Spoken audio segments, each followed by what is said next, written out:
Olá, uma boa tarde para você que confere a partir de agora conosco mais um painel regional, né? A gente juntos sempre de segunda a sexta-feira, 1h30 da tarde, com as personalidades da região, personalidades do Brasil, colocando em discussão, colocando em debate, aprofundando os temas que estão na pauta, fazem aqui o dia a dia da Baixada Santista e, claro, discutindo e debatendo também os assuntos de interesse nacional. A reprise, você sabe, do painel regional, também de segunda a sexta, às 20 horas, 8 da noite.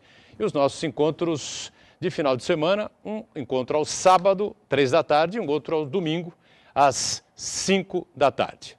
Eu vou já anunciando aqui a minha bancada, meus companheiros de mesa nesta edição do painel regional, aqui à minha esquerda, a gente tecnicamente começa sempre aqui pelo lado esquerdo, Heraldo José dos Santos, companheiro e comentarista habitual do painel, vereador Antônio Carlos Banha Joaquim, o Banha do PMDB, aqui de Santos, mais uma vez conosco, e a satisfação sempre de receber o nosso articulista, advogado Vicente Castione, mais uma edição do painel regional. Telefone sempre aberto, né? Você participa com a gente, 30 14 52 81, e pelo nosso espaço importante pelas redes sociais, facebook.com/Painel Regional TV, facebook.com/Painel Regional TV, para você enviar a sua mensagem à nossa equipe aqui do Painel Regional, o seu comentário, a sua opinião sobre o que a gente debate, sobre o que a gente coloca em discussão no programa. Sempre destacando na abertura os jornais parceiros aqui do Painel Regional, deixa eu centralizar um pouquinho mais aqui, Diário do Litoral, tem a manchete: licitação para dragagem no Porto é aberta. O governo está contratando os projetos básicos e executivo também. Propostas devem ser apresentadas até 17 de março.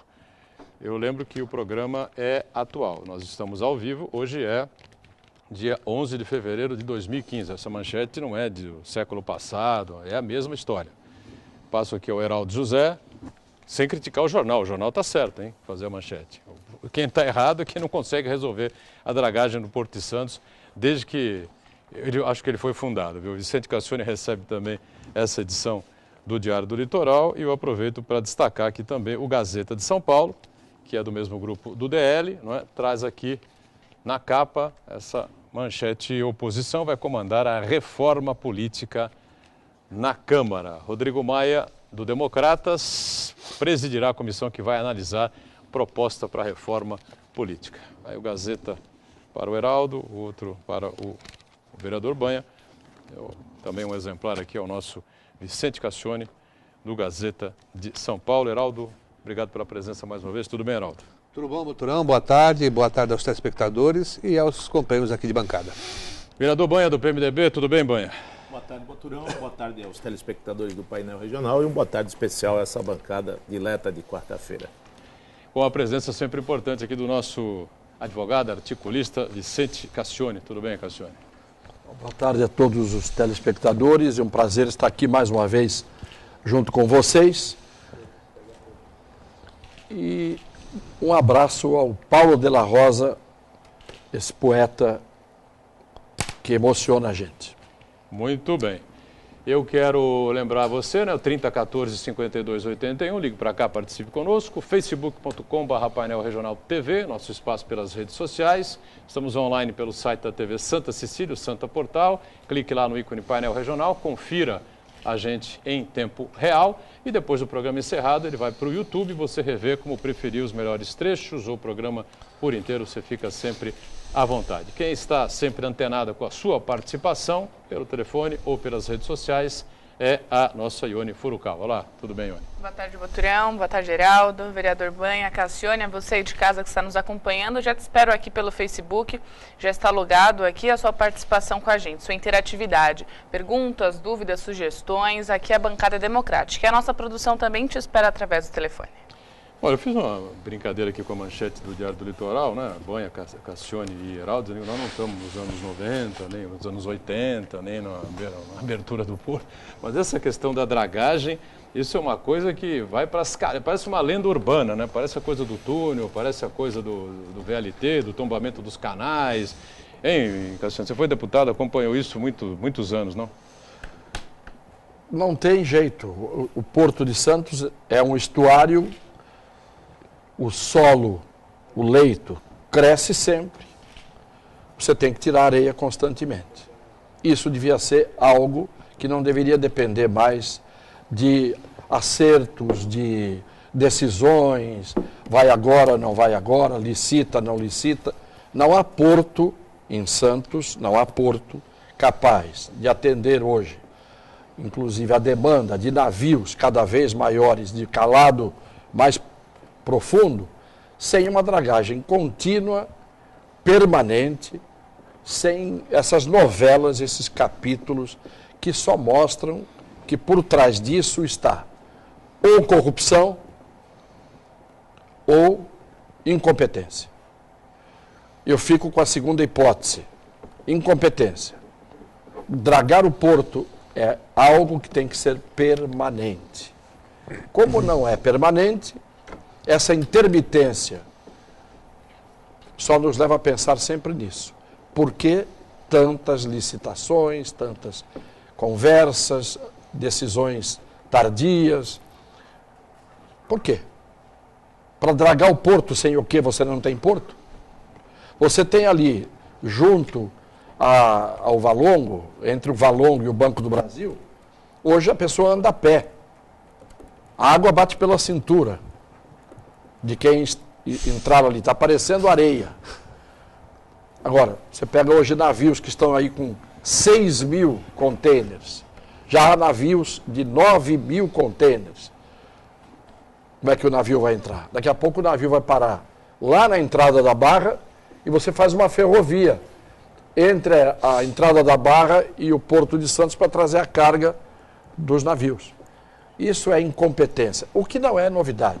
No Brasil, a competência é alérgica ao sistema de funcionamento do país. Há um processo anafilático. Quem dirige o Brasil, como regra, em todas as instâncias, como regra, as exceções sempre existem para confirmar a regra, é incompetente. Além disso, ainda tem a outra questão, né, Heraldo, Banha, para vocês comentarem também, essa coisa eterna que se fala de o alargamento das margens, porque só pode, se passa um navio para entrar no cais, não pode passar ao mesmo tempo um navio para sair do cais, não há espaço, né? Então, além dessa coisa da dragagem, se fala, acho que desde que Cabral apareceu por aqui, que o porto precisa ser alargado, que essa coisa precisa ser feita, e nunca é feita, né? Na verdade, eu acho que em breve nós vamos perder a posição de o maior porto, porque, como bem acentuado pelo professor Cassione, do Valongo até, ele citou até o Banco do Brasil, mas mais à frente, ali até o terminal de embarque de açúcar, só pequenos navios podem encostar. Quer dizer, então, essa questão da dragagem, que deveria ser um serviço de manutenção permanente, realmente fica atrasado 10, 15, 20 anos. Quando sai uma licitação, é embargada, o Ministério Público vem, diz que não pode mexer nos sedimentos que estão no fundo do mar, porque teriam produtos químicos, aquela situação toda, enfim. E aí a gente vai realmente perdendo espaço, perdendo mercado e perdendo divisas. Muito bem. Vereador. São notícias que querem demonstrar que o problema do Porto de Santos é dragagem. Não. Está muito além da dragagem, está muito além do Ministério dos Transportes, está muito além da TAC, está muito além do Presidente da República. O porto, ele tem que ser pensado como um todo. Se você não dá autonomia para quem dirige o porto, que outrora era autoridade portuária, nós estamos falando de tempo. E o porto é tempo de resposta, produção, é dinheiro.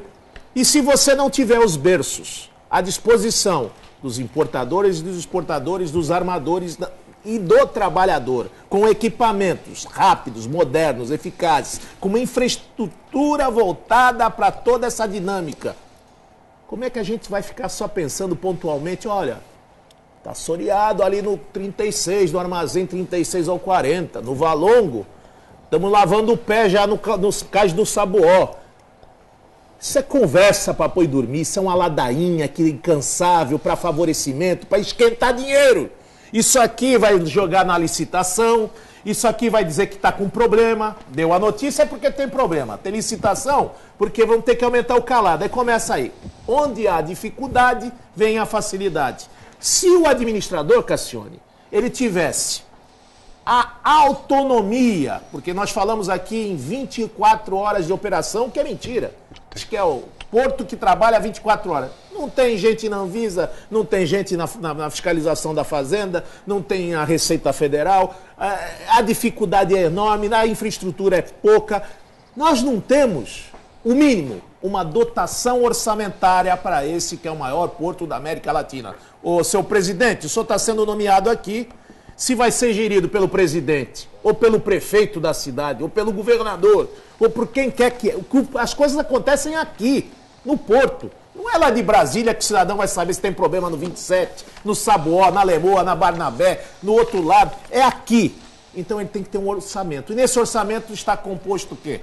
A dragagem, o acesso aos navios, a comunicação, o transporte de caminhões, o transporte ferroviário. Nós estamos falando aqui dessa doação, entre aspas, que é presente de grego, esse armazém 1 a 8. Enfadonho, cansativo, 20 anos, papel, papel, papel, papel, papel e aqueles escombros lá. Aí nós falamos aqui do mergulhão. O pessoal, que mergulhão é esse? Tem que ir debaixo d'água, banha? Não é possível, que tanto tempo que não sai esse mergulhão. Aí trouxemos 700 milhões, trouxemos 100 milhões. É só anúncio midiático. O governador que vai usar dinheiro não sei da onde, o presidente que vai trazer dinheiro do PAC. Cassione, tá tudo errado. As instituições elas têm que ter autonomia, gerenciamento, cobrança, porque o dinheiro do povo não é capim. E, logicamente, tem que ter uma atuação profissional, gestão, porque senão o porto vai ficar sempre com o pires na mão, sempre pedindo licitação, esperando chegar a ferrovia que não chega, o mergulhão que não acaba, o túnel que não vai fazer. Se não faz uma drenagem de 2 metros de profundidade, de 13 metros, como é que vai perfurar 21, 25 metros debaixo do solo do estuário santista para passar essa que é a grande obra cantada e citada aos 4 cantos, que vai ligar Santos ao Guarujá? Será que o Ministério Público, o Meio Ambiente, GAEMA, todo esse povo que diz que tem material pesado, como disse o Heraldo, no fundo do lodo, vai permitir uma construção dessa? Então, o problema do porto não é só dragagem, não. O problema é competência, gerenciamento e pessoas comprometidas naquilo que fazem e que saibam fazer. Não importar deputado, não é importar cidadão de Ribeirão Preto, São José do Rio Preto, o outro de Campinas, moeda de troca. Tem que acabar com isso. Tem que ter técnico e gente capacitada para administrar o Porto de Santos. Muito bem. Lembra, bom, a perimetral levou 1,5 séculos para ser construída, né? Pelo menos 10 anos, 15 anos de atraso, né? Não foi? Desde que se discute a perimetral, quando a perimetral ficou pronta, a cidade já abraçou a perimetral. Todo aquele pessoal que a Ponta da Praia, quando a perimetral foi criada, foi inventado a perimetral, que havia necessidade, a Ponta da Praia tinha metade da população que tem hoje. A Ponta da Praia cresceu assustadoramente e aí a população da Ponta da Praia dominou a perimetral. Ou seja, a perimetral que deveria ser para o serviço portuário, hoje já é abraçada pela cidade. É uma avenida da cidade. Nesse mergulhão... O Banha fez um PET scan, ele fez uma tomografia dos pés à cabeça PET scan, do porto. E é evidente, eu só falei da dragagem porque era o tema que foi proposto aqui e até porque sem que navio entre no porto, não há porto. E começa pela dragagem. Mas todos os outros problemas são gravíssimos e relevantes, tem razão o Banha. E o trágico é que são problemas que já poderiam estar solucionados, resolvidos há muito tempo. Quando nós estávamos na gestão FHC, tratava-se do problema do rodoanel e do ferroanel. Eu me lembro a luta que eu tive naquele ano entre 95 até 98, para fazer com que saísse uma emenda da bancada de São Paulo, emenda ao orçamento da bancada de São Paulo, para se destinar dinheiro ao ferroanel, tramo sul e tramo norte, e para se destinar ao rodoanel. Eu estou falando de 1995, 20 anos. quando eu era deputado. Consegui fazer passar uma verba lá, na emenda de São Paulo, a duras penas, porque o pessoal do interior cuida deles, e eles querem dinheiro para eles. Não querem dinheiro para o litoral, muito menos para o Porto de Santos. Mas na hora de vir gerir o porto, vem sempre um caipira para cá, quando não vem de mais longe, né, tomar conta da nossa região. De qualquer forma, ali foi a primeira dificuldade. Não tem ferroanel até hoje, rodoanel não terminou até hoje, nós estamos falando de 20 anos para a alimentação de um porto que deveria ter tudo isso há mais de 30, 40 anos. Quando o Lula, no primeiro mandato, eu era deputado de novo, porque na estupidez eu sou reincidente. Eu era deputado de novo, eu fiz uma emenda na bancada de São Paulo, todos os deputados, 70 deputados da bancada de São Paulo, para trazer dinheiro para perimetral e para o mergulhão. 600 milhões era o cálculo. A duras penas conseguimos colocar isso como emenda de bancada paulista. Primeira gestão do Lula, 2003, 2004, 2005, 2006. Estou falando de mais de 10 anos. Quando foi para o presidente da República, o Lula, ele autorizou 300 para perimetral e vetou 300 para o mergulhão. Portanto, conseguiu adiar e atrasar tudo, mais esse período todo que o mergulhão ainda nem começou. E a perimetral acabou saindo. Mas é que eu digo, não adianta você fazer uma perimetral lá na frente, se o acesso ao porto aqui atrás, desde as ferrovias e rodovias, está infartado. Não adianta. Não adianta você querer fazer. Então, o Brasil, ele é feito de improvisos diários. E improvisos que normalmente não são capazes de resolver o dia, o problema do dia. Quanto mais o problema do amanhã, o problema do futuro. Nós vivemos num país de mediocridades excelentes. A excelência da mediocridade. Ninguém tem visão de futuro. Não há visão de estadista em quem dirige o país. Agora estão falando em reforma política. Já estão todos se agitando. A oposição vai comandar reforma política. Reforma. Reforma é tirar algo do estado em que está de velho para tornar-se algo novo e operacional. Não tem reforma em vista, pelo que eu já vi ontem. Quais são os temas da reforma? Isso não é reforma.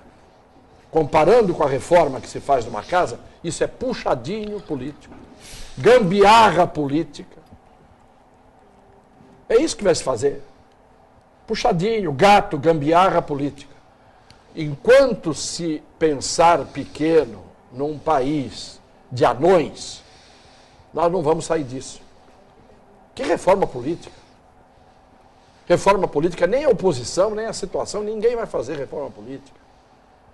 Ah, porque o financiamento público de campanha ou privado, não é esse o problema.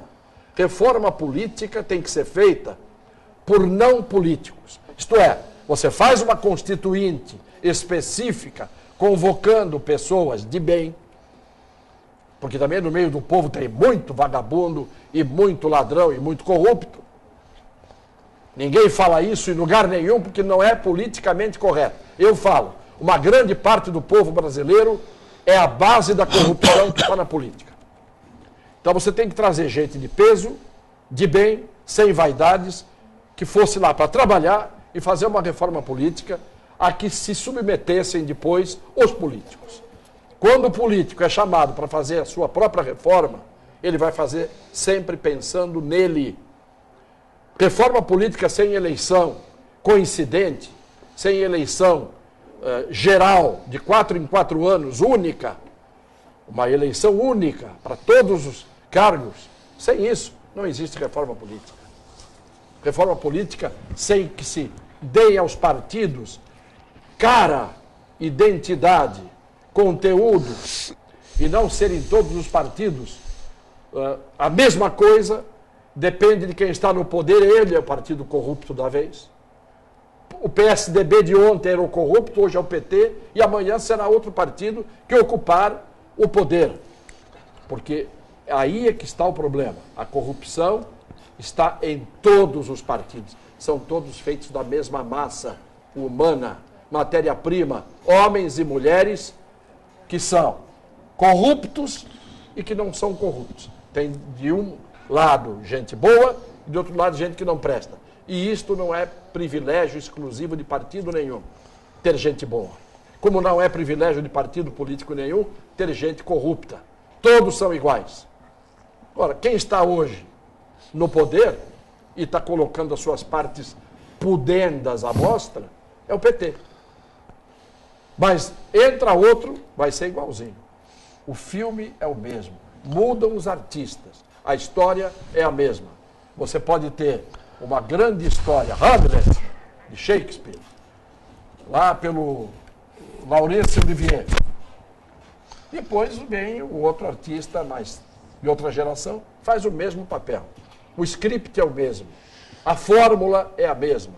Não há santos definitivos, nem demônios definitivos com exclusividade em partido político. Professor, só uma colocação, se não der para falar nesse bloco, deixar para o próximo.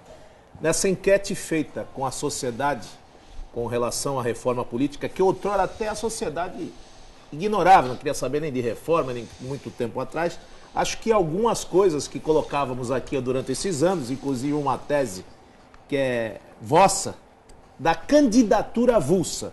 O povo, em 76% da pesquisa, diz que não quer mais votar, quer que seja a votação facultativa e que acabe a proporcional e que comece a se filiar as pessoas avulsa, de uma maneira sem partido, porque se você tem, de um lado, a proliferação de 40 partidos, 30 e poucos partidos, por que não pode ser, se tem alguém do povo ir lá, avulso, candidatar, eu vou me candidatar, se atingir o número de votos, quem tem mais, leva, quem não tem, não leva.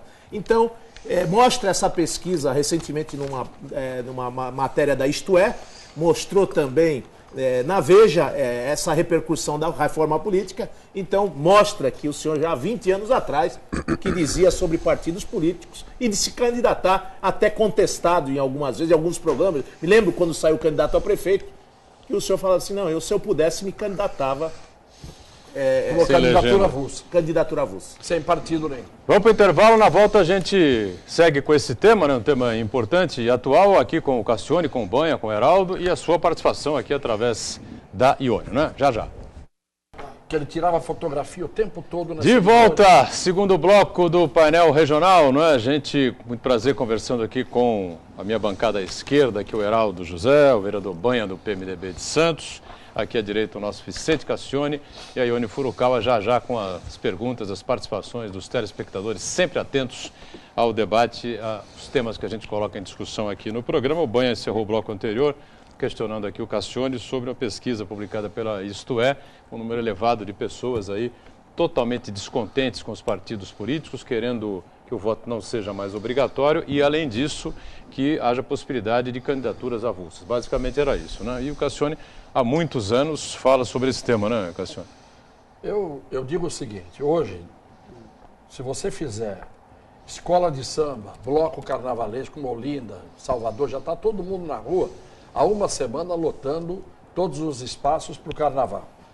Se, em vez de partido político, você mudar o nome para escola de samba ou bloco carnavalesco democrático, coisa assim, e tiver o compromisso de que isso funcione como no carnaval as coisas funcionam, porque o brasileiro está lá pouco se lixando com o que está acontecendo com o Brasil. Eu nunca vi tanta gente feliz, sorridente, dançando, pulando. Antes do carnaval começar, a televisão já mostrava isso ontem. E é aquela coisa, o telejornal mostra o desastre, mostra a tragédia, o sujeito sendo morto, assassinado, a câmera de segurança pega. Imediatamente, desta notícia, você passa para a notícia do samba no pé. Imediatamente. Um país que tem esse tipo de cultura né, de estar triste e ao mesmo tempo estar alegre em momentos seguintes, é um país de gente que tinha que estar no hospício. Porque não é possível você, vendo notícias que te comovem, que te abalam, né, que mexem com você, que lhe dão indignação, e em seguida, aquela Annenberg, por exemplo, que fala sério, daquele jeitinho, com aquele biquinho, fala uma coisa triste, depois fala assim, e agora, como é que está o tempo hoje? É uma débil mental. É uma débil mental. Eu não aguento mais isso. O telejornalismo é o retrato do Brasil. Ele não retrata o Brasil, ele é o retrato do Brasil. O William Bonner discutindo outro dia se faz a barba ou não faz a barba para não gastar água. No Jornal Nacional. Então, eu estou efetivamente enlouquecendo, porque isso é inevitável. Chega uma fase da sua vida que você perde o juízo.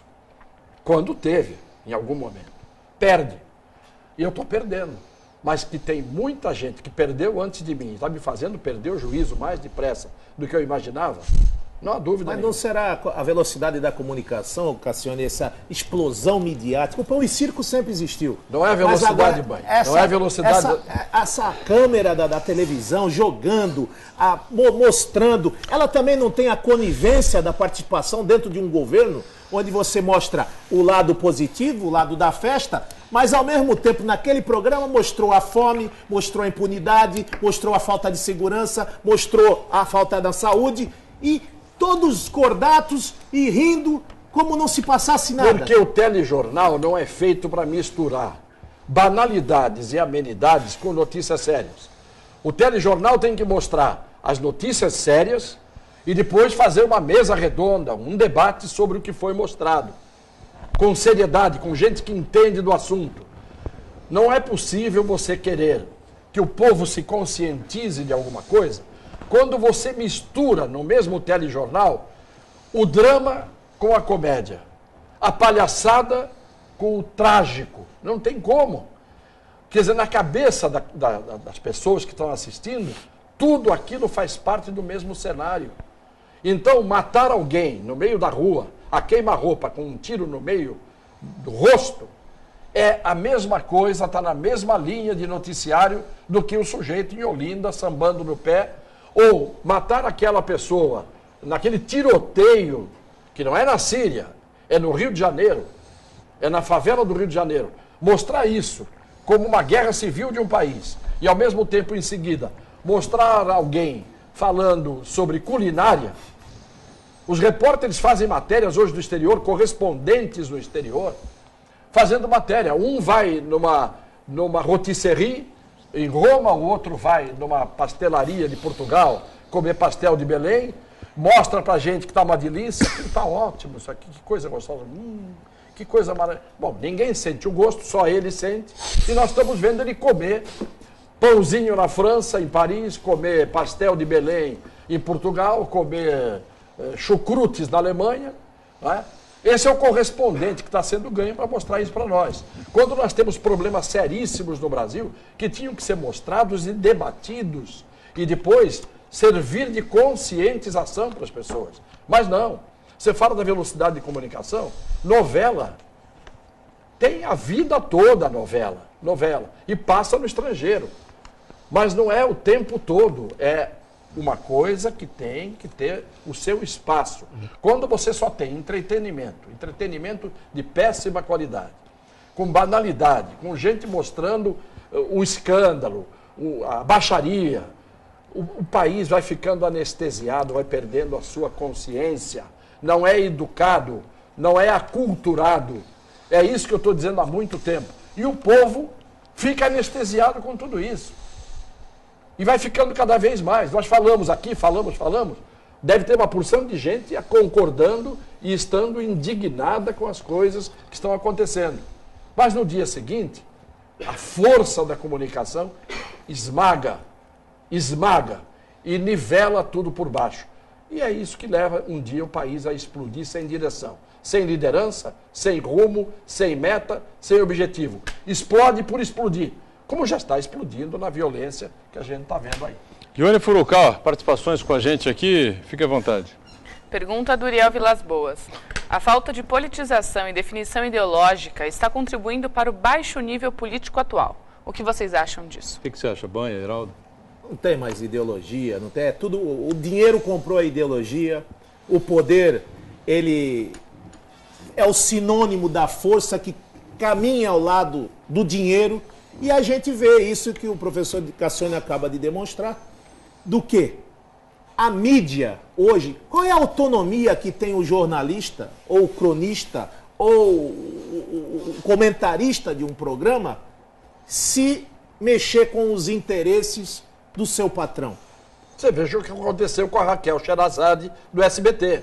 Não pode mais abrir a boca. O único que ainda abre a boca hoje, dá opiniões de improviso, com muita competência, é o Ricardo Boechat no Jornal da Band. E quem são os maiores anunciantes da TV? São os órgãos do Estado, inclusive são a os órgãos Petrobras. Federais, Petrobras, Caixa Banco do Econômica, Brasil. Banco do Brasil. Aí digo, como é que vai se tirar a isenção? Nós não estamos sendo conduzidos e levados ao erro, é isso que o senhor fala. Mostra o pão e circo, mostra a festa, mostra a desgraça, mas aí desperta o outro lado do ser humano que está vendo a telinha, porque ele acaba, ao mesmo tempo que ele se indigna, amanhã já não está mais indignado. E esse poder, essa letargia, essa inércia, ela pode levar ao abismo, como eu ainda estou no abismo, mas o Cassione já disse que já saiu do abismo, já foi para o necrotério, mas eu ainda estou me agarrando no abismo, Cassione.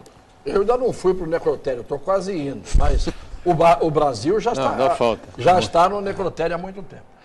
Agora, falou da mídia, mexeu com a gente aí. Na verdade, a mídia é a voz do dono sempre, né? E o interesse do dono. Isso aí não há a menor dúvida. Isso aí a gente percebe de fora do jornalismo, a gente sabe que é isso. Não precisa ser jornalista nem profissional de comunicação para saber disso.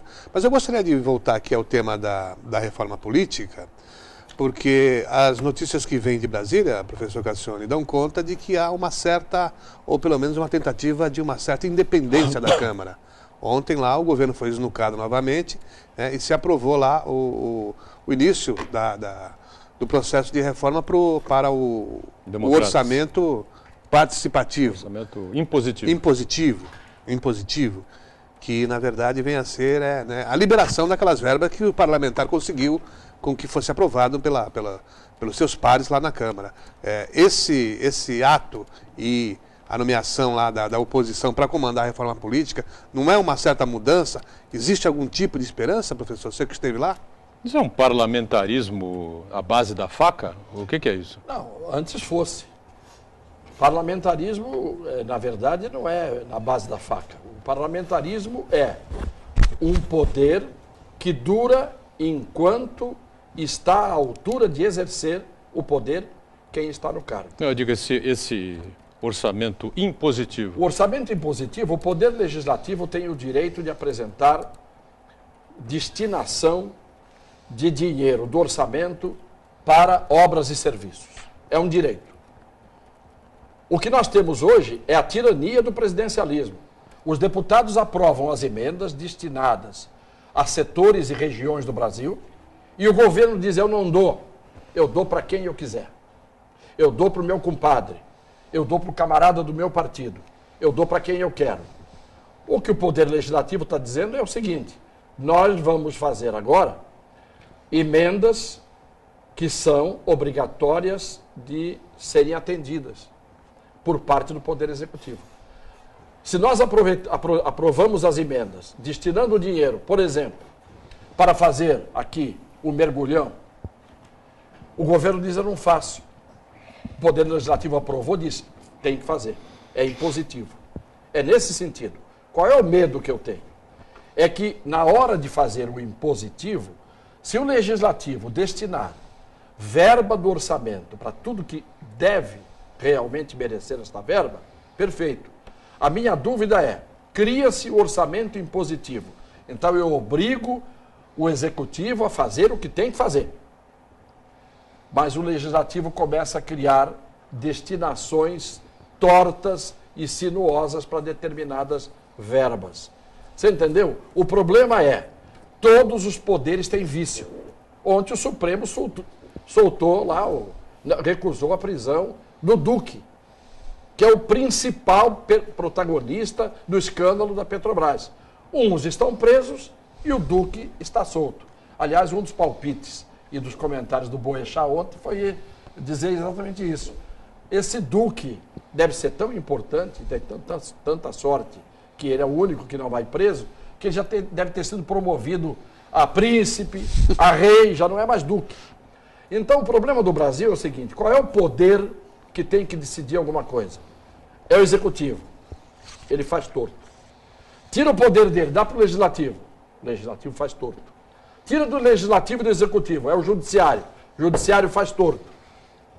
Dá o poder para o povo vai eleger, vai para as eleições. O povo elege torto. Então, sobre essa coisa do orçamento impositivo, pelo que eu entendi, são 10 milhões que cada deputado teria direito dessa verba, desse... Nós temos 3 federais, então aqui para nós, para requisitar obras, verbas e obras importantes aqui, nós temos 30 milhões que, vamos isso combinar, em tese. Que não é assim Não, isso em uma tese. fortuna, né? Quem tem a caneta é o presidente. E essa caneta fatídica, o que acontece? Ele tem uma base de governo, que é uma das maiores. Tem um aliado de toda hora, que também é grande.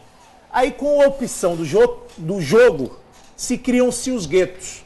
Aí tem 3 partidinhos jogados lá numa ponta, que se junta com mais 3, para fazer pressão no governo, para dizer, tem número, não tem? Fica a verdadeira barganha. Vira, como diz no linguajar popular, meu querido Cassiano, o senhor que é um advogado criminalista, escutou muito isso? Dos presos aí que não tiveram assistência, ou que... Presos tem em todo lugar, bandidos em todos os lugares. A estia que se dá ao parlamentar para que ele possa votar nos projetos do governo, ele recebe a estia, esse dinheiro mendigado para aplicar na sua região, para fazer palanque, plataforma política. Aí vem o 10, ou 5, ou 2, dependendo do que ele votar. Então você fica engessado na vontade da caneta. E a outra caneta que também faz movimentar a caneta do presidente é a caneta da justiça. Porque você pode ficar inelegível, pode ser cassado, pode ir para o Supremo Tribunal Federal. Então, são muitos negócios, balcões de negócios do Poder Legislativo, desde a esfera municipal até a esfera federal. E passa diante de tantas as necessidades, porque são tantos correspondentes, são tantos os intermediários, Cassione, que quando chega a resposta no cidadão de bem que precisa de saúde, de educação, ou de policiamento, ou de segurança, já perdeu a esperança, já se morreu, não passou da hora de praticar aquilo. A gente vê projetos, como você disse bem aqui, nós temos um caso em São Bernardo, emblemático, que foi criado lá um túnel, o túnel se levou todo o dinheiro para esse túnel, o túnel não se complementou, fizeram um piscinão no lugar do túnel, se já gastou o dinheiro do piscinão, não saiu nem o túnel, nem o piscinão, e agora toda essa área foi vendida para um hotel em São Bernardo do Campo.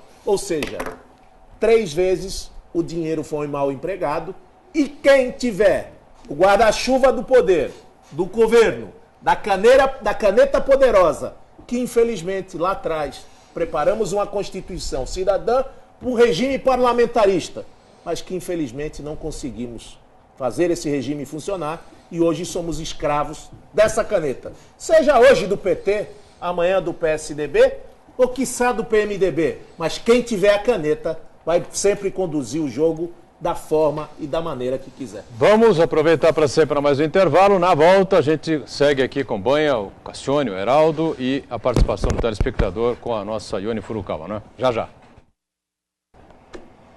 Estamos de volta, terceiro e último bloco desta edição aqui do nosso painel regional, conversando sempre com as figuras importantes aqui das quartas-feiras, o Heraldo, o nosso vereador Banha, Vicente Cassione sempre conosco e a sua participação mais uma vez com a Ione, que fica agora à vontade. Pois não, Ione?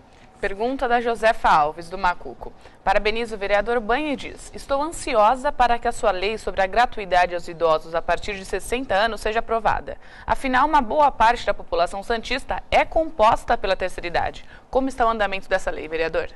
Infelizmente, o prefeito Paulo Alexandre Barbosa vetou essa lei, vai mandar plenário novamente para que passe pelos pares e possa ser analisada, mas não tenho nenhum tipo de simpatia com relação ao que foi colocado, quando se diz de veto, porque quando a gente pede, quando se aprova uma lei para subsidiar o transporte público, como pediu o prefeito, o transporte público tem que ser subsidiado e tem que favorecer, é o dinheiro do povo em benefício do povo, não é o dinheiro do povo em benefício da Piracicabana ou da empresa concessionária que lá está.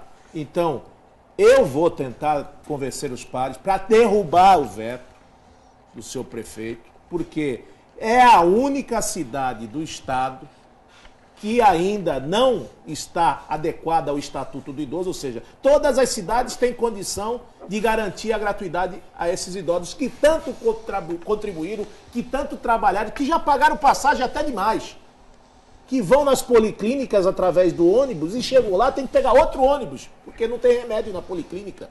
Aí ele vai no médico, que ele consulta, também vai buscar outro ônibus, paga, e também não tem um médico lá. Então ele é lesado. Quem paga isso? Então, olha, são 25 milhões, Cassione, que foram aprovados pela Câmara para subsidiar essas passagens. Eu não quero que esse subsídio seja para tapar o buraco de VLT com permissionária, com concessionária. Não estou para fazer esse tipo de papel dentro da Câmara de Santos. O dinheiro do povo é para o bem uso e o bem-estar do cidadão. Por isso eu vou tentar derrubar o veto e já fiz uma outra lei, Cassione, pedindo que implicitamente seja colocado dentro do edital todas as garantias, inclusive o direito do idoso aos 60 anos. Na próxima, que está por vencer agora o contrato dessa concessionária. Nesse próximo contrato nós já poderemos ter novos regulamentos e que fique implícito. Olha, você vai ter que fornecer condução para 60 anos. Qual vai ser o preço e como vai ser, você entra ou não entra, ou abre mão. Agora, não podemos ficar na mão desses barões do transporte, em detrimento do sofrimento da nossa população.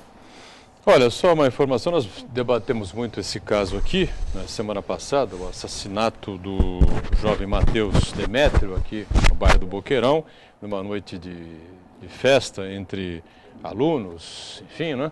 Aqui próximo ao Supercentro, próximo à Unisanta, e ontem a PM, Polícia Militar, prendeu o André Rodrigues de Barros Freire, de 22 anos, suspeito pelo assassinato. Prendeu lá no Jardim Rio Branco, em São Vicente, não é? Esse cidadão confirmou, curiosamente, não é, Heraldo? Confirmou que participou do crime, mas negou que tenha apertado o gatilho, que tenha sido o autor dos disparos. O que ele fez, então? Será que ele desviou a atenção do rapaz? O suspeito hoje é bem informado, ele não vai confessar, né? Ele sabe que esse é um crime de grande repercussão, num primeiro momento diz que foi, depois diz que não foi, agora caberá a investigação aí reunir todas as provas e contar aí também com a colaboração da população, testemunhas, sei que já aprenderam as roupas que ele usava no dia do crime, e isso realmente pode facilitar a investigação. Vamos aguardar. Aliás, dito aqui pelo Dr. Gaetano Virgini, diretor-geral da Polícia Civil aqui na Baixada e no Vale, não é, que a população, infelizmente, está muito distanciada, está muito descrente e ele gostaria, não é, que tentar reverter esse quadro durante a sua gestão, porque as pessoas não precisam se identificar, não é?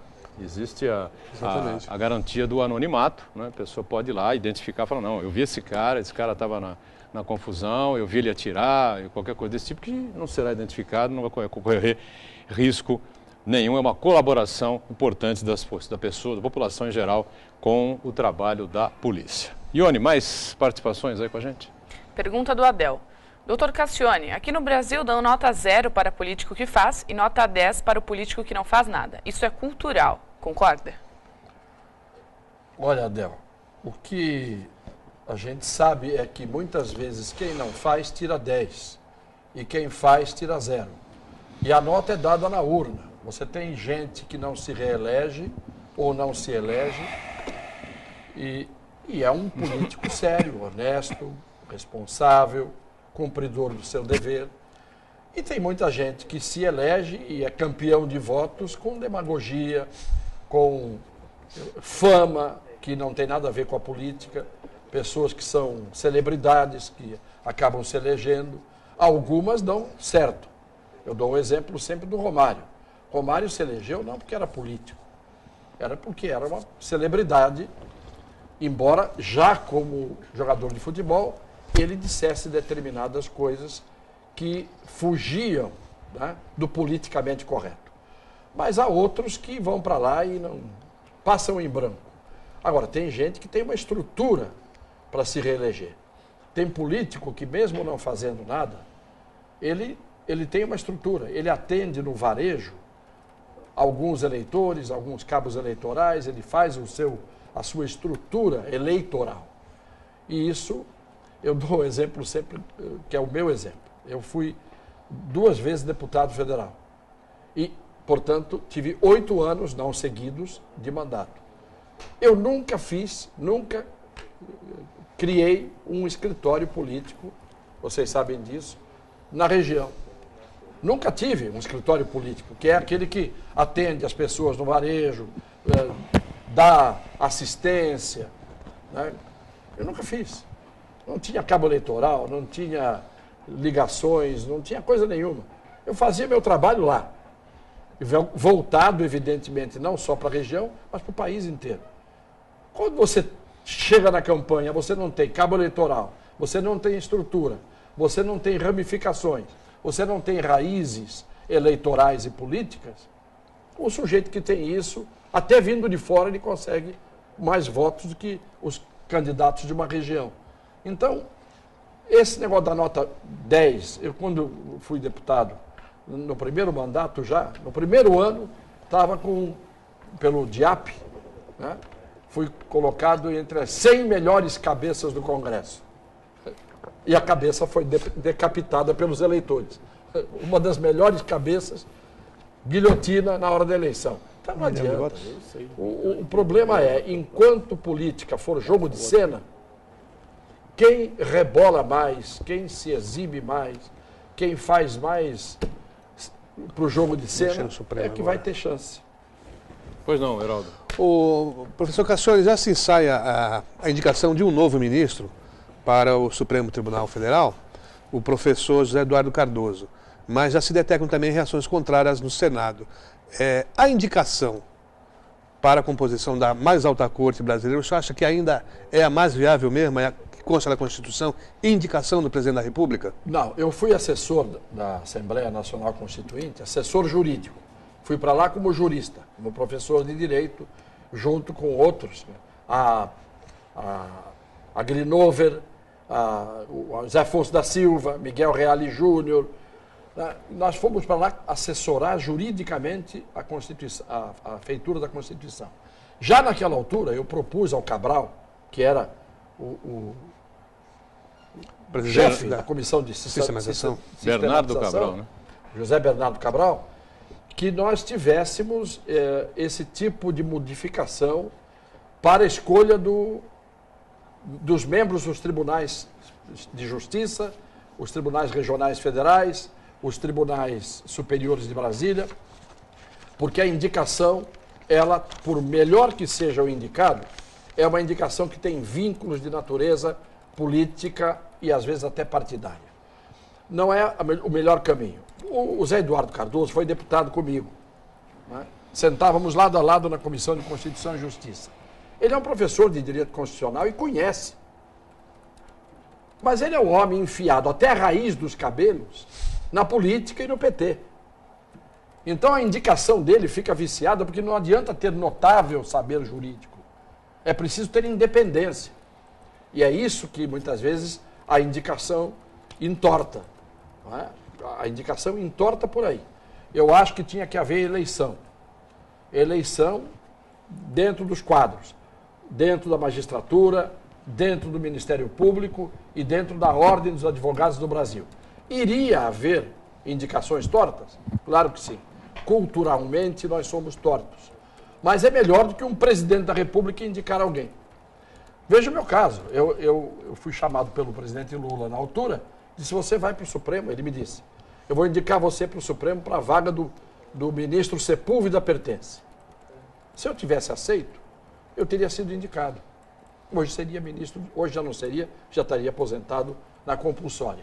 Mas teria ficado lá, pelo menos uns 5 anos, como ministro do Supremo Tribunal Federal. Eu respondi, não é minha praia, não quero ser juiz, não nasci para julgar, não quero a indicação, agradeço muito, me honra muito a indicação, mas eu não quero. Está aí, o Lula está aí de testemunha para dizer se foi ou não verdade. Então, a indicação é assim, quer dizer, eu era, por acaso, uma pessoa ligada ao direito. E a indicação que ele estava fazendo era uma indicação que, no caso, não era política.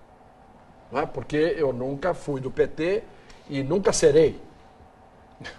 Então, o senhor acha, como professor, que contamina-se a partir do momento que sai um legislador ou sai um senador lá, um outro legislador, somos bicamerais, para dirigir, como acontece no Tribunal de Contas da União? Hoje nós temos o Haroldo Cedrais, que foi seu colega de bancada. Hoje nós tivemos também já a Ana Reis, que é outra colega. O Nader. Será que também tem esse viés de contaminação? Porque são entes políticos, estão impregnados até o cabelo, mas ao mesmo tempo são os fiscais e conhecem como ninguém como circula o dinheiro e essas emendas que nós acabamos de falar. Como é que faz isso? Também tem que ser por eleição? É que a indicação do Tribunal de Contas começa na Câmara dos Deputados. É dali que sai a lista e depois a indicação vem pelo presidente. Mas começa na Câmara. Então é uma indicação de natureza política, os pares escolhem aquele que seria o que deveria ser indicado. Agora, com relação a essa indicação de juristas, você tem gente boa. O Barroso, por exemplo, que está lá, ele é está à altura do Supremo, sem dúvida nenhuma. Você pega o Toffoli. O Toffoli foi assessor jurídico do Partido dos Trabalhadores na Câmara. Eu era da Comissão de Justiça, ele assessorava a bancada do PT, né? No meu primeiro mandato em 2003, se não me engano. Não, antes, em 96. Ele era mocinho e era assessor. Foi indicado pelo Lula e está lá completamente independente. Não está fazendo o jogo do poder e nem do Partido dos Trabalhadores. Já o Gilmar Mendes, que foi indicado pelo Fernando Henrique, não esconde que ele tem um viés tucano em todas as decisões dele.